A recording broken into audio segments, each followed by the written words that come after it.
back. I'm Holly Love with Trip Mitchell, and we have a little news you can use. Are you ready for some news, Trip? I am. The first story is kind of an interesting trend. I'm picking the stories today, but yeah, well, let's get after it. We were thinking about our guests coming up, and this first one is BYU professor Julie Valentine. She's been doing a study. She is a sexual assault nurse examiner at BYU, and she has done hundreds of these examinations, and yet she's only been called in to testify or follow up with only one case. So she started asking around at BYU, and she's done a study and figured out that there is only a 6% follow-up on all sexual assault charges. So then this has got new energy because then the police looked into it and they're looking at it and they have hundreds over the past 10 years, which is the part that's really devastating. So basically, my understanding, the Salt Lake Police Department has evidence that's been gathered Yes. that has not been processed. Rape kits specifically that have not been processed over the past 10 years.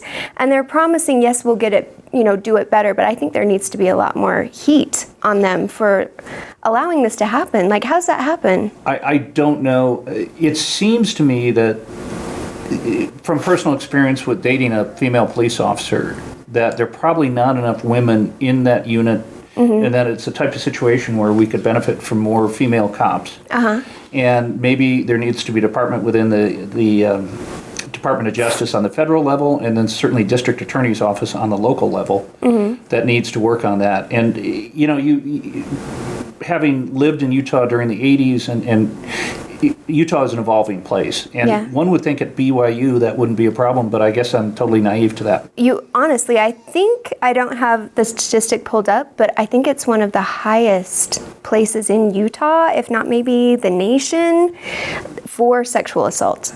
I think because shocking. Exactly what you're thinking, predators are attracted to the naive, young girls that are there. And the girls are naive and young, and they think the same thing you do. They're safe. They're in a religious community, a religious school.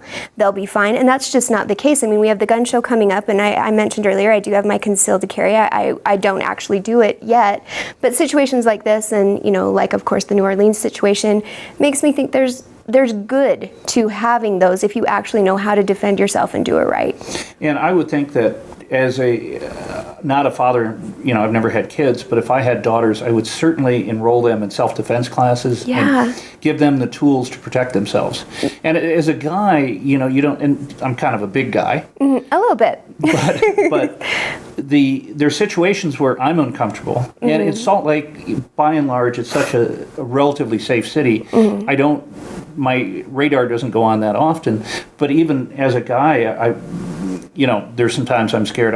It's hard to imagine what it's like to be a girl. Exactly. It's not fun. It totally stinks to be. During the course of a year, how many times are you scared? Wow, I don't know, but I know of 3 solid times I've been chased.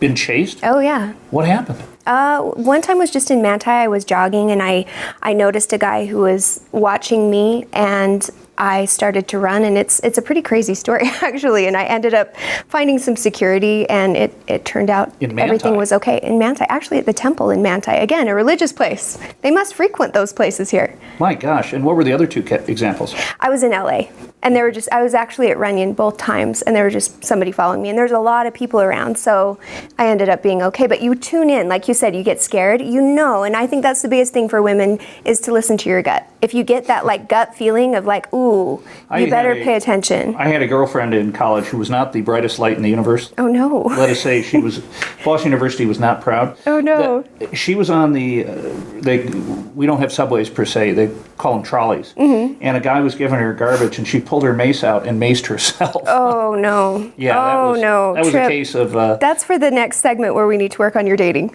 Well, okay, we'll do that. That's its own whole segment.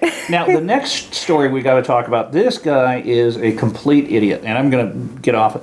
So, a gentleman is deciding to buy cocaine, number 1, first strike. Second of all, said gentleman decides to arm himself with a knife, strike 2. Strike 3, he carries a gun.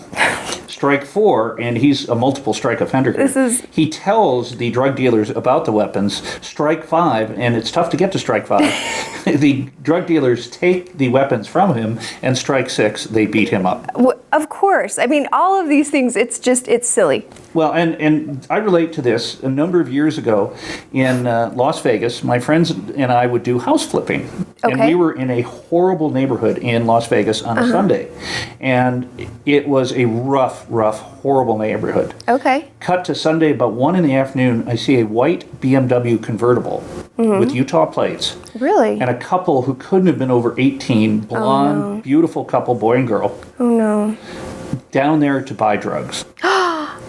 And Really? Yeah, you don't go in that neighborhood for any other reason. I thought that maybe they were coming to see your house. Okay, yeah. I was giving them the benefit of the doubt.